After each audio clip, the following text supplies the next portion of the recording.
They have to get him. They have to get him. Let me tell you what Frenkie de Jong is, and I don't mean this as a diss. This is just me being real. He's a system merchant. There's nothing wrong being a system merchant. There's nothing wrong. All that matters in football is you're good. It doesn't matter, oh, well, are you good at this system? No, the only thing that matters in football is, are you good? Can you be effective? And can you help your team win trophies? That is all that matters. And what we've seen from Frenkie de Jong, same thing with Ziyech, same thing with De Ligt, is they need daddy. Daddy in this case is Erik ten Hag. Because these players, De Ligt, Ziyech, and Frenkie de Jong have not looked as good as they did under Ajax. So the only way United can succeed is Ten Hag has to build the team fully 100% in his image. Let me put that thing right there so guys can see what's up.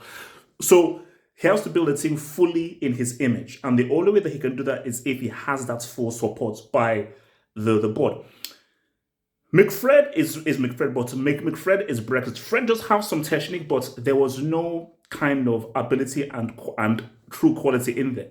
Pogba, I still say Pogba is a great player. I don't care what anyone says. Pogba is an amazing talent, but he just did not work for United. He was a failure at United.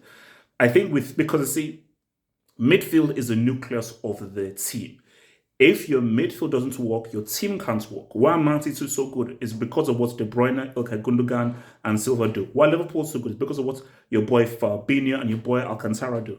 So you pull Frenkie de Jong in, that is better ball possession, better control of the game, smarter decisions made with passes, and much more clever decisions made with progressive passes.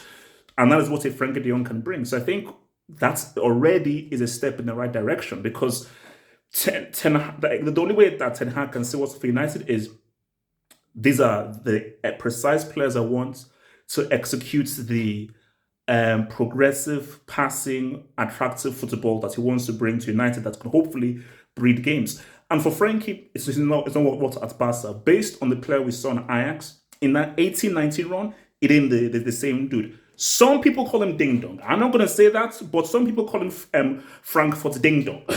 Some people call it, but let's be real. He's been ultimately a failure at Barca. A few good games, but ultimately, based on what was promised, he was a failure at Barca. He did not deliver what he wanted to deliver. So if I'm Frenkie, but here's the issue, because your boy Fab tweeted this out. This is the key thing. Nothing is concrete yet, but Fab's made a very interesting point. He wants Champions League football. Because here's the thing, and this is the debate. United is a massive club in the world. We can still attract guys we can still attract players even though we don't have UCL football. Can you? And maybe I want to hear from you guys.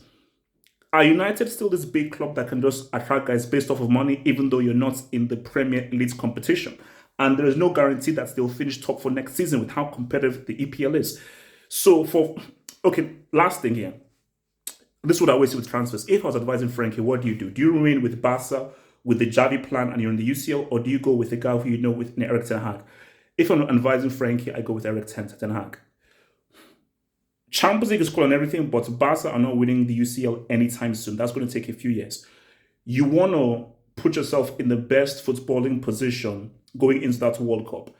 Yes, United will not be in the UCL, but in the Europa League, but what you know that you're in a system that will work for you. A coach that believes in you and will create the perfect environment for you to flourish in, and because you're going to start for Holland regardless, but you will go into that World Cup in the best frame of mind based off of the environment Erik ten Hag can actually provide you at Man United. So if I was advising him, yes, you wouldn't have UCL football, but you will play regularly, but not only regularly, you will feel far better under Daddy Erik ten Hag than your stepfather in Javi. Because let's just be real.